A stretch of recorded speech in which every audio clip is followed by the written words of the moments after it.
পরিবর্তন news channel, আপনার কণ্ঠ, আপনার পছন্দ। নমস্কার, পরিবর্তন নিউজ চ্যানেল আপনার স্বাগত আছে। নতুন আপডেট জন্য চ্যানেলকে লাইক, সাবস্ক্রাইব, কমেন্টস করুন। আজকে কি আপডেট? আজ মুসলিম সম্প্রদায় কেন্দ্র সরকারের ওয়াকফ সম্পত্তি নিয়ে স্তম্ভিত করা। কেন্দ্র সরকারের নতুন ওয়াকফ সংশোধনী বিল 2024 নিয়ে মুসলিম সম্প্রদায়ের মধ্যে ব্যাপক প্রতিক্রিয়া সৃষ্টি হচ্ছে। সংগঠন, সংস্থা এবং বিশিষ্ট ব্যক্তিরা ওপরে বেধা করে গর্জে উঠেছেন এই বিলের বিরুদ্ধে। বিলটি সোমবার লোকসভায় পেশ করার কথা ছিল, কিন্তু মোদী সরকার তা স্থগিত করেছে। মুসলিম সম্প্রদায় আন্দোলন ও মিছিলের মাধ্যমে এই বিলের বিরুদ্ধে প্রতিবাদ জানাচ্ছে। বারুইপুর অঞ্চলের অমৃতলাল কলেজ মাঠে ঐতিহাসিক মহাসমাবেশ অনুষ্ঠিত হয়, যেখানে আইনজীবী, মৌলানা, পার্টি দলের প্রতিনিধিরা একত্রিত হয়ে প্রতিবাদ বিক্ষোভ প্রদর্শন জনগণের কাছে মৌলিক অধিকার রক্ষার জন্য দাবিতে করে। তারা স্পষ্ট জানান, মুসলিম সম্পত্তি ওয়াকফ সম্পত্তিতে কোনো হস্তক্ষেপ বরদাস্ত করা হবে না। মুসলিম সম্প্রদায়ের নেতারা সাংসদ ও বিধায়কদের হুঁশিয়ারি দেন, যদি এই বিল পাস হয়, তাহলে নিজেদের ভোটের মূল্যায়ন করতে হবে। বিজেপি ও আরএসএস এর বিরুদ্ধে তীব্র ভাষায় নিন্দা জানানো হয় এবং প্রধানমন্ত্রীকে চ্যালেঞ্জ করা হয়। মুসলিম সম্প্রদায়ের নিরাপত্তা ও সম্পত্তির অধিকার রক্ষার আহ্বান জানানো হয়। পশ্চিমবঙ্গের মুখ্যমন্ত্রী মমতা বন্দ্যোপাধ্যায়ের প্রশংসা করা হয় এবং কেন্দ্র সরকার বৈষম্যের স্বীকার করছে মুসলিম সম্প্রদায়ের প্রতি সরকারের আচরণ নিয়ে প্রশ্ন তোলা হয়। হোসেন গাজী জাতীয় সম্পাদক দেশ বাঁচাও কমিটির পক্ষ থেকে গর্জে ওঠেন, অশুভ শক্তিকে পরাজিত করার আহ্বান জানান। প্রধান বক্তা মোহাম্মদ কামরুজ্জামান এবং অন্যান্য এই অনুষ্ঠানে সংগঠিত করেন stand for justice forum of West Bengal. নেতৃত্বে সাধারণ সম্পাদক মুস্তাহিদ বল শাফি মিদান করলেন। নিজের বক্তব্য রাখেন আব্দুল মোমেন হালদার আইনজীবী, মোফাক্কেরুল ইসলাম আইনজীবী, কুতুবউদ্দিন লস্কর, আব্দুর রহমান, মোহাম্মদ সেলিমুল্লাহ, শফিকুল ইসলাম মণ্ডল, অনবর হোসেন কাশ্মী উপস্থিত ছিলেন। আস্থা আছে, কিন্তু হস্তক্ষেপের বিরুদ্ধে প্রতিবাদ করতে হবে। হস্তক্ষেপের বরদাস্ত নয়। এই সংশোধনী বিল 2024-কে বাতিল বা প্রত্যাহার করতে হবে। প্রপার্টি নিয়ে সংশোধন বিল নিয়ে আপনারা যে বক্তব্য এখানে রাখছেন, আপনারা কি বলতে চাইছেন? এখানে সোশ্যাল মিডিয়ার মধ্যে দিয়ে এবং ভারতীয় যে সংবিধানকে অপমানিত করছে, পদদলিত পরপরেই করে যাচ্ছে। এই বিষয়টা সোশ্যাল মিডিয়া থেকে যেমন সারা ভারতবর্ষের সমস্ত আম জনতা জানে, তার সঙ্গে আপনারাও জানেন। আমাদের বলার মূল উদ্দেশ্য যেটা বিভিন্ন জন বিভিন্নভাবে বলছে, আমার বলার যেটা কথা সেটা হলো, ভারতের সংবিধানকে অপমানিত করছে কেন্দ্রীয় সরকার, ভারতবর্ষে কলঙ্কিত করছেন কেন্দ্রীয় সরকার এবং তার দলের সমস্ত লিডার। বিজেপি সরকার, পুরো ডাইরেক্টলি বলছি, বিজেপি সরকার তিনি ভারতবর্ষের সংবিধানকে অপমানিত করে, সংবিধানকে উৎখাত করে দিয়ে মানুষের মধ্যে একটা দাঙ্গা লাগিয়ে সে রাজনৈতিক ফায়দা লুটতে চাইছে, রাজনৈতিক যেমন তেমন প্রকারে রাজনৈতিক ক্ষমতায় লুটে থাকতে চাইছে। আজকে তার ওয়াকফ সম্পত্তি থেকে এখনো পর্যন্ত যে কোটি কোটি টাকা গিয়েছে, আজ পর্যন্ত কেন্দ্র সরকার বা রাজ্য সরকার বা কোনো সরকার তার হিসাব করে দিন দিয়েছে যে বছরে এত কোটি টাকা আমরা ওয়াকফ সম্পত্তি থেকে রোজগার করেছি, এবং ইভেন এই টাকা রোজগারের পরে এই টাকা নিয়ে আমরা এই খাদের জন্য খরচা করেছি, সংখ্যালঘু মুসলমানদের জন্য এত খরচা করেছি, দলিতদের জন্য এত খরচা করেছি, শিডিউল কাস্ট শিডিউল ট্রাইবদের জন্য এত খরচ করেছি, বলতে পারলেন না। এখন তাদের নজর এসেছে ওয়াকফ সম্পত্তি এগুলো থাকবে না, কবজায় থাকবে। জানা উচিত সরকারি কবজায় থাকবে, ভালো কথা, কিন্তু সরকারি কবজায় থাকার আগে তার নিজের কথাটা ভাবতে হবে। ওয়াকফ সম্পত্তির কথা যখন আমাদের পূর্বপুরুষেরা এবং এই দেশের মুসলমানরা যে ওয়াকফ করে গেছে, সেটা আল্লাহর রাস্তায় ওয়াকফ করেছে, মানুষের স্বার্থে, সমাজের স্বার্থে। সেই সমাজকে তারা উৎখাত করে দিয়ে সরকারি নিজের এখতিয়ারে আনতে চাইছে আরএসএস বিজেপি। মানেটা কি আপনারা দেখেছেন কদিন ধরে বাংলাদেশে যে উত্তেজিত যে ভাব তৈরি করছে, কিন্তু অ্যাকচুয়ালি বাংলাদেশে এটা নয়, সেটা রাজনৈতিক হিংসা হচ্ছে, কোনো ধর্মীয় হিংসা নেই। এটা বিজেপিরা এটাকে হাতিয়ার করে বারবার হিন্দু ভাইদেরকে উত্তপ্ত ভাব তৈরি করে রাজনৈতিক ক্ষমতায় আসার চেষ্টা করছে। মানে বাংলার মানুষ অনেক সচেতন, ভারতবর্ষের মানুষ বিজেপির এই উচ্চ শিক্ষা দেওয়ার জন্য এবারে যথারীতি ভূমিকা নিয়েছে। আজকের কোটি কোটি টাকা তসরুপ হয়ে যাচ্ছে এই কেন্দ্র সরকারের মাধ্যমে, এবং বিভিন্নভাবে বিভিন্ন রকম আমরা দেখছি যেভাবে দুর্নীতি স্বজন পোষণ চলছে, সেগুলো তারা ঠিক করতে পারছে না। অতএব ওয়াকফ সম্পত্তিকে উৎখাত করার চেষ্টা বিল আনছে পার্লামেন্টে। এই বিলে আনার আগে ভারতীয় সংবিধানটা ভালো করে জানতে হবে। ভারতীয় সংবিধানে আর্টিকেল 25 থেকে 31 পর্যন্ত পরিষ্কার সংবিধানে আছে কোন মন্দির কত বড় হবে, কোন মসজিদ কত বড় হবে, কোন হিন্দু ভাই কি খাবে, কোন মুসলমান ভাই কি খাবে, কেমন বেশ পড়বে, সেটা তার নিজস্ব গণতান্ত্রিক অধিকার। সংবিধানে পরিষ্কার এটা লেখা আছে, কিন্তু তারপরেও তারা সংবিধানের বাইরে গিয়ে কথা বলছে। কিন্তু আজ পর্যন্ত ভারতবর্ষের কোনো মুসলমান বলেছে করে বলতে হবে নারায়ণ তাকবীর, জোর করে বলতে হবে লা ইলাহা ইল্লাল্লাহ পড়ো, বলছে না। কিন্তু বিজেপিরা এত নিচু পথে নেমেছে, তারা মুসলমানদের বাচ্চা বাচ্চা ছেলেদের তাদেরকে অন্ধকারের জায়গায় নিয়ে গিয়ে পিটাই করছে, তাদের জোর করে বলা হচ্ছে জয় শ্রীরাম বলতে হবে, গরুর মাংসের নাম করে তাদের হত্যা করা হচ্ছে। তারা দেখেছে কাশ্মীর এবং বাবরি মসজিদ ভাঙার পর তারা ভেবেছে একটা ভালো অস্ত্র নেব, শুরু করেছে কি ওয়াকফ বিল আনছে। এই ওয়াকফের সম্পত্তিগুলো টোটাল সরকারি কবজায় নিতে চাইছে। আরে ভাই, যেগুলো সরকারি কবজায় আছে সেগুলোর হিসাবটা দিন। আপনি এই পর্যন্ত ওয়াকফ সম্পত্তির কত টাকা পেয়েছেন, বছরে কত টাকা রোজগার, সেই টাকা কোন কোন খাতে খরচ করুন সেটাই বলতে পারছে না। ফলে আমি আপনাদের মাধ্যমে গোটা ভারতবর্ষের প্রত্যেকটা মানুষের কাছে আবেদন করব যে আপনারা সঠিকভাবে বুঝুন এবং ওয়াকফ সম্পত্তির নামে যে বিভাজন তৈরি করছে তার বিরুদ্ধে আমাদের ঐক্যবদ্ধভাবে এক। ওয়াকফকে হাতিয়ার করে তিনি অন্য রাস্তায় হাঁটতে চাইছে বিজেপি এবং আরএসএসরা। ওয়াকফ সম্পত্তির নামে যে বিল এনে, কালাকানুন বিল এনে এটাকে নিজেদের হাতিয়ার করে ঘুরাতে চাইছে, তার বিরুদ্ধে আমাদের প্রতিবাদ। এই কালাকানুন আইন বাতিল করতে বিরুদ্ধে যথারীতি সেইভাবে গোটা দেশ জুড়ে আন্দোলন চলছে। অলরেডি ভাবে সুপ্রিম কোর্টে তার পিটিশন হয়েছে, সেই মামলার উপরে তাকিয়ে আছে। সঠিকভাবে সেই জায়গাটা নিয়ে যেতে পারেনি তারা নিজেদের স্বার্থের জন্য এবং রাজনৈতিক ক্ষমতার জন্য। তাদের লক্ষ্য একটাই, এসে বসে ভাই লুটে পেটে খাই, যেমন তেমন তারা ভাবে। তাদের রাজনৈতিক শক্তিটা দরকার। তারা মানুষের সঠিকটা যদি বুঝতো, তাহলে আজকের এত দুর্নীতি, এত স্বজন পোষণ আর এত বেকার বাড়তো না, জিনিসপত্র দাম বাড়তো না। ফলে এই জায়গায় দাঁড়িয়ে বলতে হবে মানুষের গণতন্ত্রকে তারা হরণ করছে। তাদের লক্ষ্য একটাই, যে কোনো প্রকারের ক্ষমতা দরকার। তারা মানুষের কথা ভাবছে। ঠিক আছে, প্রতিটা খারাপের মধ্যে কিছু ভালো দিক থাকে। নরেন্দ্র মোদীর সরকার যে অ্যামেন্ডমেন্ট বিল নিয়ে এসছে ওয়াকফ সম্পত্তি নিয়ে, এর ভালো দিকটা আছে।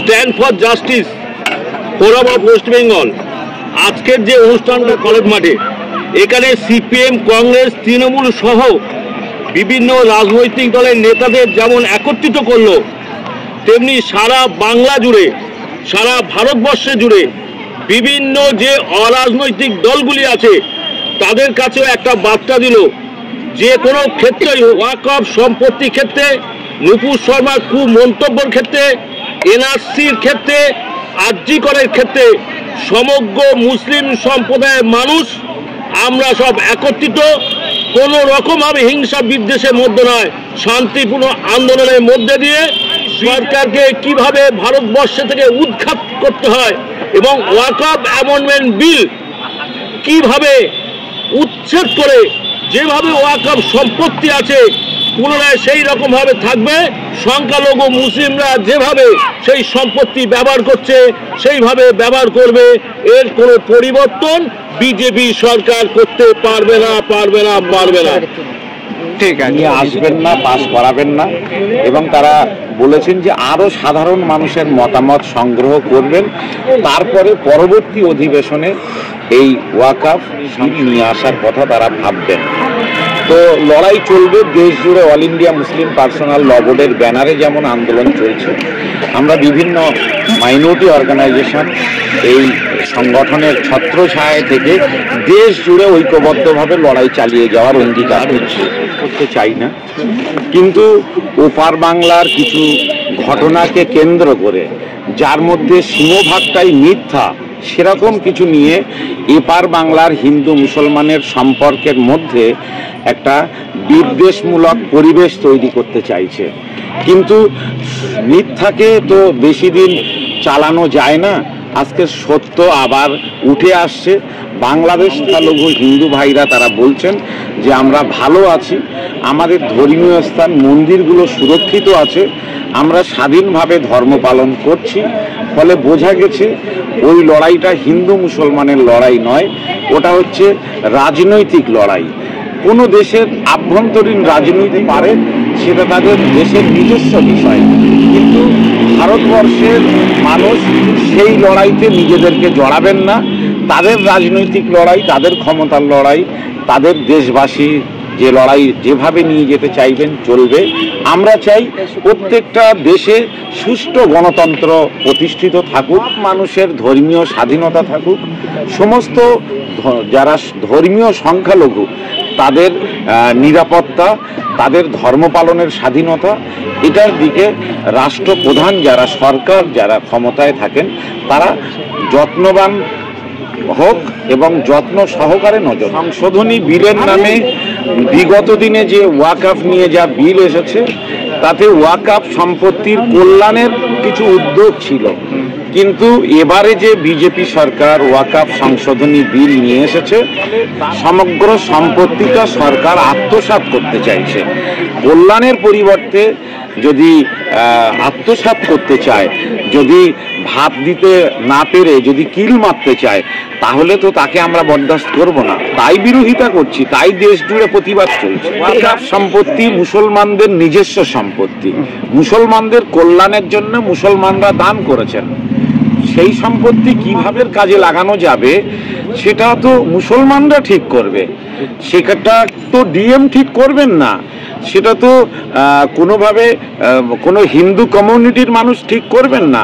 মসজিদের সম্পত্তিতে হিন্দু কমিউনিটির লোকেরা, আমরা তো মন্দিরের কমিটিতে প্রবেশ করতে চাইছি না, সরকারও তো চাইছেন না যে দেশ জুড়ে মসজিদ কমিটিতে হিন্দুরা যাবেন, মন্দির কমিটিতে মুসলমানরা প্রতিনিধিত্ব করবে। সমস্ত তৈরি করে আর যাই হোক সস্তায় বাজিমাত করা যায়, মানুষকে ধর্মীয় জিগির তুলে উন্নয়নের বিষয়গুলো থেকে মুখ ঘুরিয়ে রাখা যায়, মানুষের দেওয়া প্রতিশ্রুতিগুলোকে চাপা দিয়ে রাখা যায়, কিন্তু এ দিয়ে আর যাই হোক বছরের পর বছর সব মানুষকে কিন্তু ঘুম পাড়িয়ে রাখা যাবে না।